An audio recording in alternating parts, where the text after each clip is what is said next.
Крымда арби едеклерінің сақлап тұтуында қабатланған Украин фали Владимир Балухны махкеме салонындан Ақшейх район хастаханесіне алып кеттілер. Арқасында кескін ағарлары олғаны себебінден ярамады. Тибиет адамлары она ағрысызландырыжы инені ұрды. Прокурор фальны хастаханеге yoламаға исрар етті тевқифте Балух әнді 11 ай болуна.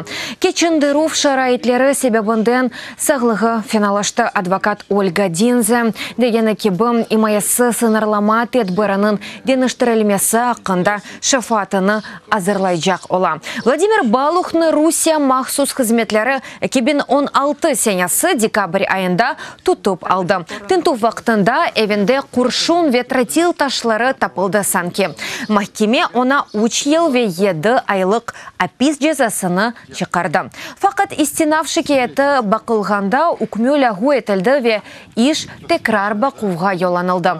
Балух қабатыны танымай ве Украин тарафдары олғаны себебінден тақип етілгеніні білдіре.